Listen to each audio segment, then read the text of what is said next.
Welcome to another basic science class. And before we move right on to our topic, I have a question which is, do lions live in the jungle? You'll be like, yes, they live in the jungle, but is it true?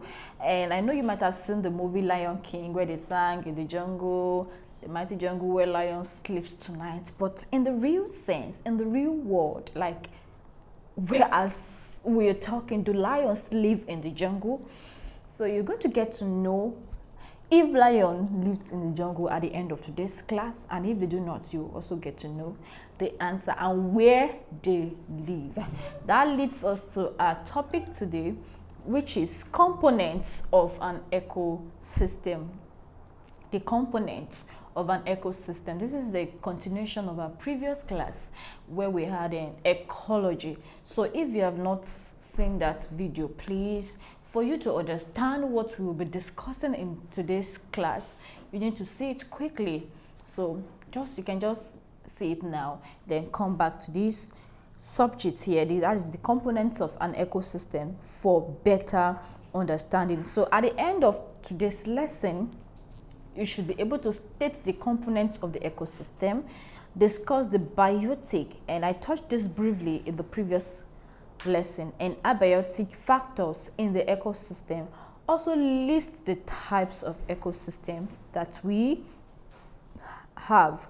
So what is an ecosystem? An ecosystem consists of both biotic, living, and abiotic, non-living factors that interact with one another. So we are looking at how living factors and the non-living factors in our environment, how they interact with one another. So these components work together to create a functioning and a balanced ecosystem. So let's look at the biotic factors.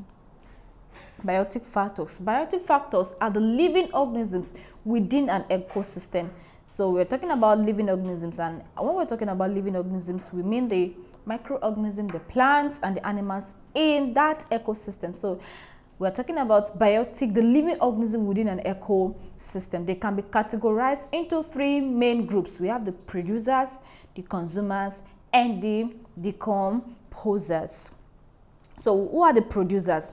Producers are also known as autotrophs. So when I say autotrophs, the first thing that should come to your mind is they are the producers, and are organisms that can convert energy from sunlight through photosynthesis or chemicals through chemosynthesis into usable energy for themselves and other organisms. These are the producer. And another name for producers are called what? Autotrophs. And now they are typically green plants, algae, and some bacteria. Not all bacteria can fall under this group of producers or autotrophs. So it is some bacteria that falls under this.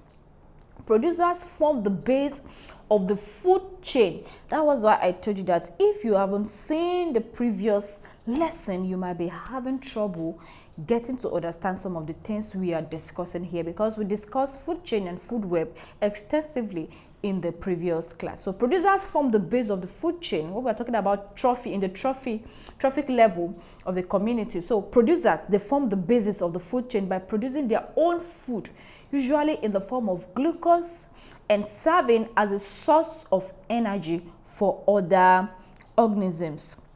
So who are the consumers? Consumers, also called heterotrophs. Producers are called what? Autotrophs. Consumers are called heterotrophs. Are organisms that obtain their energy by consuming other organisms, either by consuming the producer or by consuming the primary consumer. So you're going to understand as we move on in this lecture. They cannot produce their own food. Consumers do not produce their own food. They rely on producers or other consumers for sustenance. So consumers can be further categorized based on their feeding habits. We have some that feed mainly on plants, others that feed mainly on animals or other living organisms. We have some that feed on dead organisms. We have some that feed on both plants and other animals. We also have those that feed on dead animals. So we are going to look at the names we call them and their categories. Number one is the herbivores. The herbivores. So who are the herbivores? Herbivores are primary consumers that feed on producers, plants and algae. So herbivores, they feed primarily on plants and algae. That is their own source of food. They feed on producers and they feed on either plants or on algae. And number two are carnivores. Carnivores. So what group of animals fall under carnivores? Carnivores are secondary consumers that primarily feed on other animals. So these are secondary consumers that primarily feed on other animals. They do not feed on grass. They don't feed on plants. They don't feed on algae. They feed on other animals. And we have omnivores. Omnivores are consumers that feed on both plants and animals. So omnivores feed on both plants and animals, and humans falls under omnivores. We feed on plants. Yes, we eat vegetables, we eat plants. Most of our foods are gotten from plants and our proteins from animals. So we feed on both plants and animals. We fall under this category of omnivores, and there are some other animals too that falls under this category. And the next we have is the detritivores. And the detritivores feed on dead organic matter such as fallen leaves and decaying organisms. They don't feed on living things. They feed on decaying organisms. They feed on fallen leaves. So that is all they do, just to feed on dead organic matters. And we have decomposers. Decomposers break down organic matter into smaller substances, releasing nutrients back into the ecosystem. And these decomposers include fungi and our bacteria. So now we're going to look at decomposers in details. Decomposers play a crucial role in recycling nutrients within an ecosystem. They break down dead organisms and waste materials into smaller substances that can be reused by producers. Okay, now let me make an illustration. You can see that dead rat there, and it's been worked on by decomposers, which are made up of mainly fungi and bacteria. And so now, as it's been worked on and it has been decayed, the nutrient in these rats returns back to the soil, serving as nutrients for plants to grow. So they have been reused by producers. And now you can see the food chain now. As there have been these decomposers worked on it and the nutrients have been released back to the soils, plants grow from that, and they grow again. And herbivores feed on those plants. Then you can either have your omnivores or your carnivores feed on those plants. And so you can see that the food chain is recycling itself. So decomposers help maintain nutrient cycles and ensure the availability of essential elements for living organisms. So let's look at, that is all about the biotic factors. Let's look at the abiotic factors. Abiotic factors are non-living components of an ecosystem. Biotic means living. Abiotic, that is non-living. So they are non-living components of an ecosystem that influence and shape the living organism within it. So despite they are non-living, they have influence on the living organisms living therein, and they can shape their character, they can shape their feeding mode, they can shape their structure and their function within that ecosystem. So let's look at the examples of abiotic factors. We have number one, sunlight. Sunlight is the primary source of energy for most ecosystems. Don't forget that even our autotrophs, that is the green plant that we're talking about, they get their food, they produce their food using sunlight through the process called photosynthesis. So sunlight is the primary source of energy for most ecosystems. It is necessary for photosynthesis, which allows producers to convert light energy into chemical energy. And number two abiotic factor we have is temperature. Temperature affects the metabolic processes and growth rates of organisms. As humans, there's a particular centigrade we should not pass. Once you pass that, you know that there's a problem, because you're going to be malfunctioning, and that also occurs to every other living organisms whether they're living in the sea, they're living on the land, they're arboreal, maybe they're living in the air, wherever they're living, they are being affected by temperature. Even plants, if the temperature of that environment is not conducive for that plant, they will not grow well. They will not grow well. So different species have specific temperature requirements for survival and reproduction. And number 3 abiotic factor we're looking at is water. Water is essential for life. You might have heard that water is life, because you can't stay without water even if you're fasting. After the first day, you will be composed, or you just have to take water to live through that process. That's it. So water is essential for life, for every organism, and its availability influences the types of organisms that can thrive in an ecosystem. For example, in the desert where there's no water now, it's rare for you to see fishes live there because they cannot survive in that environment. And there's some plants that you cannot find in the desert because they cannot survive in that environment. There are some people that cannot stay there.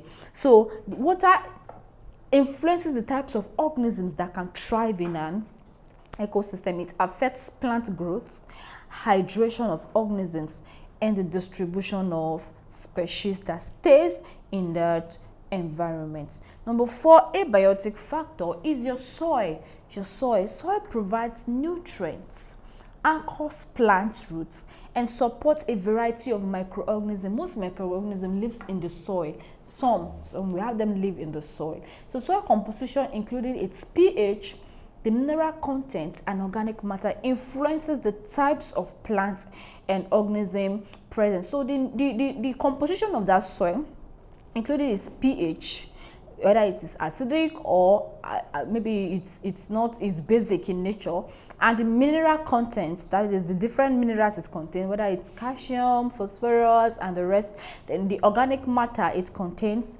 they influence the type of plants that grows in that environment and organisms present in that environment. There are some organisms that cannot survive in an acidic soil, and there are some organisms that cannot survive in some basic soil or alkaline soil. So the pH range of that soil, the mineral content, whether the mineral it contains, and the organic matters will determine the type of plant that grows there and the organisms that live in that soil. Number 5 is air and the atmosphere. The air and the atmosphere. The composition of the air, including oxygen, carbon dioxide, and other gases, influences the respiration of organisms and affects the overall balance of gases in the ecosystem. The abundance of a particular chemical in an environment in the air will determine the type of organisms that live in that place. So our air and atmosphere is an important part of abiotic factors that affects the biotic factor in that environment, in that ecosystem. So these abiotic factors collectively determine the physical structure, the climate, and suitability of an ecosystem for different organisms. These abiotic factors, such as water, the sun, the air, and the temperature, the soil type, these things, they determine the physical structure. For example, in the desert, there are some plants you will not find there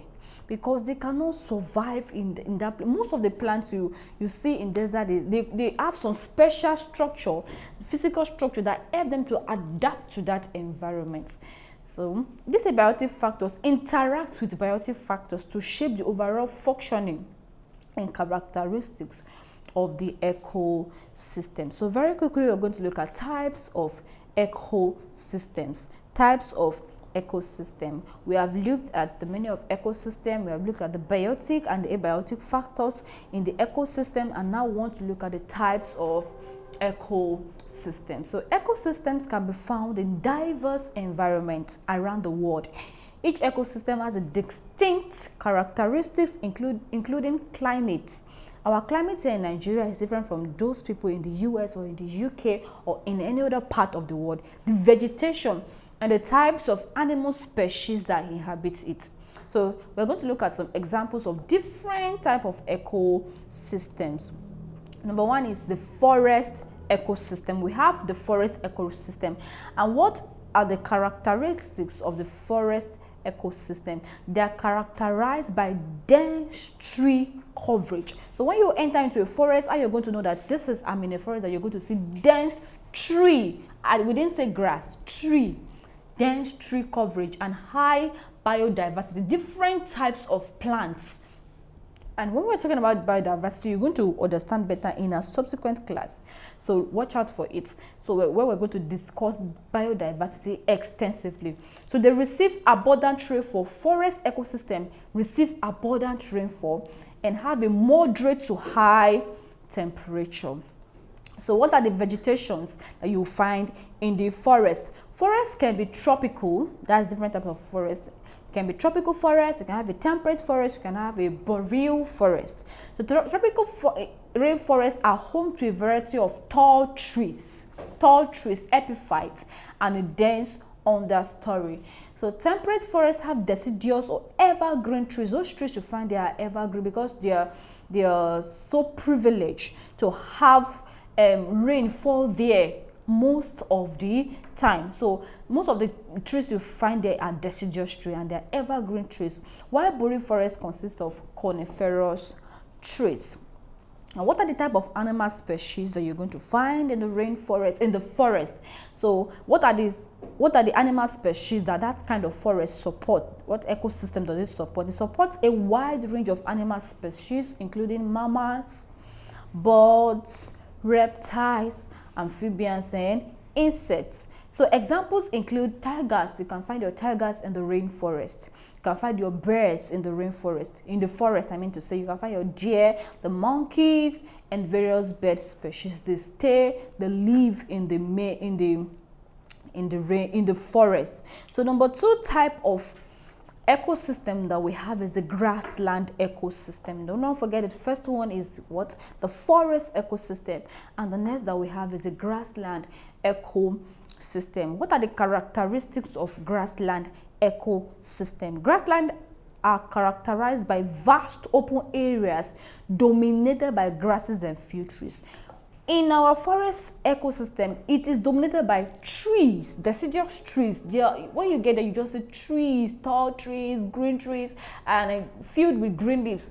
But when you come to grassland, they are dominated by grasses. So you just come across few trees there. So they typically have a moderate climate with distinct wet and dry seasons. So they have distinct climate, that is wet and dry seasons. And what are the vegetations that you find there? Grasslands can be classified as temperate or tropical. So you can have your temperate grassland, you can have a tropical grassland. So your temperate grassland consists of tall grasses. You just find there tall grasses, not trees, few trees, tall grasses. While tropical grassland, also known as savannas, feature shorter grasses and scattered trees in them. So what are the kind of animal species that you find here? I think we're going to get an answer here when we talk about, do lions live in the jungle, in the forest, in thick forest? So the answer is no. So let's look at the animal species that you can find in the grassland. Grasslands are home to a diverse range of animal species, including grazing mammals like the zebra, such as we have on our slide. You have your bison, your antelopes, and large predators like lions and cheetahs. So the lions are not found in the jungle, they are found in grassland, they are found in savannas. So lions do not live in the jungle, they do not live in the jungle, they live in the grassland. So you know today now. So when you are singing and your Lion King song, you remember that no, lions, they do not live in the jungle, they live in grassland, your savanna area. So they also support a variety of bird species and insects. The number 3 ecosystem we're looking at is a desert ecosystem.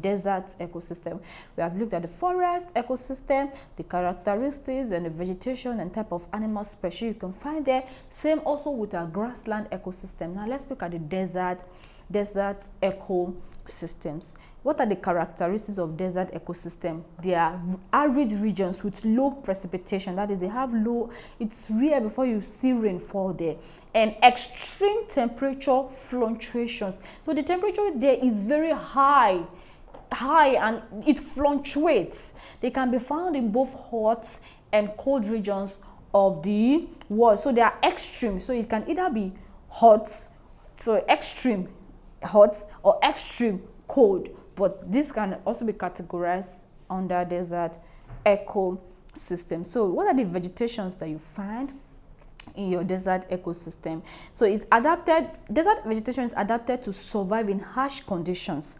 With harsh condition, that is extreme hotness or extreme coldness. So those vegetation find that they have adapted to survive in harsh conditions. And we have such plants like cacti, that is your cactus plants. And you might have seen this plant before, green in nature, and it has some thorns on it, doesn't have leaf. So that is way of conserving water. So cactus plant can survive in a desert ecosystem. You have succulents, shrubs, and drought resistant plants. These are the kind of plants you find in the desert ecosystem. So what kind of animals? Do animals live there? Yes, animals live in this environment. So animal species that are found in desert ecosystem have adapted to cope with limited water and extreme temperature, whether extremely hot or extremely cold. They have adapted. They have some special features that have helped them to adapt to those extreme conditions. So examples include camels. Camels can stay long without water, but when they get to where there is water, they drink water very well to their satisfaction, because they can also stay long for water. So camels can be found here. Snakes, there are some specific snakes that you can find there. Lizard, scorpions, and small rodents, you can find them in this environment. So the next is our freshwater ecosystem. We are looking at types of ecosystem. Freshwater ecosystem. So characteristics of freshwater ecosystem, they include rivers, lakes, ponds, and wetlands. I think I should make it clear now. When we talk about freshwater, they do not contain salt. That is, they have low salt levels. So when you taste those water, you don't taste salt in it. We're going to look at another ecosystem in which you taste salt and it has a name on its own. So types of ecosystem, those type of ecosystem you can find under freshwater are rivers, lakes, ponds, and wetlands. They have fresh water with low salinity levels and support a variety of aquatic and semi-aquatic organisms. So what are the vegetation you find in this ecosystem? Aquatic vegetation in freshwater ecosystem includes submerged plants. Hope you know that there are some plants that grows inside water. So submerged plants, floating plants, that is plants that float, they do not have roots. So floating plants and emergent plants along the shoreline. These plants, they grow in freshwater ecosystem. And what are the animal species that you find in this type of ecosystem?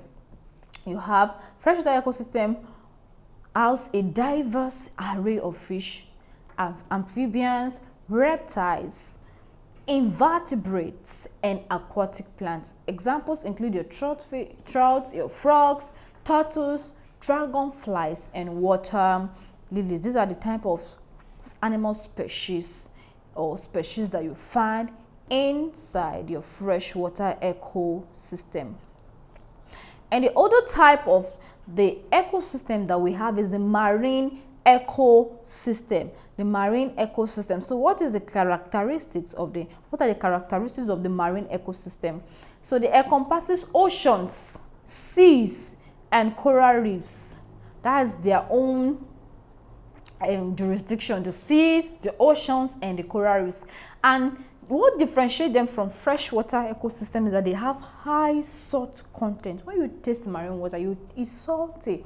So they have high salt content and cover the majority of the Earth's surface. So most of the oceans, you know that we have less rivers and we have less streams, but we have more of oceans, more of seas and coral reefs. So they cover the majority of the Earth's surface. So what are the vegetation that you find there? Marine ecosystems contain a variety of algae, sea grasses, and kelp forests in shallow coastal areas such as you see in this slide. And what are the kind of animal species that live in the marine ecosystem? Marine ecosystems support a rich diversity of marine life, including fish, whales stays in the ocean, dolphins stays in the ocean, sharks stays in the ocean, coral, and numerous invertebrates like jellyfish and crabs. You find them in the marine ecosystem. So we have come to the end of the class, and very quickly I'm going to do a recap of what we have learned. So I've looked at the components of the ecosystem, and we look at the type. And when we're talking about ecosystem, it contains both the biotic factors, that is the living and a non-living factor of that, of the environment, of that surrounding, so the relationship between them. And I've looked at examples of the biotic factors in the ecosystem. We've also looked at the examples of the abiotic factors in the ecosystem. We look at types of ecosystem ranging from the marine to the freshwater to the forest ecosystem, grassland ecosystem, desert ecosystem. So very quickly we're going to be looking at some questions using the Bessel app. Some questions using the Bessel app. Do not forget that I told you earlier on that it's a continuation of the ecology of the ecology subject that we had earlier on. So it's a continuation. We're still going to click on the subject is still under ecology. So we get started. So I have a question here, which is a community of living and non-living things in an environment is called a community of living and non-living things in an environment is called, do not be confused, look at it, living, biotic, non-living, abiotic. So a community of living and non-living things in an environment is called what? A, ecology, B, ecosystem, C, habitats, D, niche, and E, population. So and you know the right answer there is ecosystem. That is community of the biotic. When you're considering the biotic and the abiotic factors in that environment, you refer to them as ecosystem. So I'll expect you to do some other questions by yourself and check it out to know if you fully understood this topic. See you in the next class. Thank you.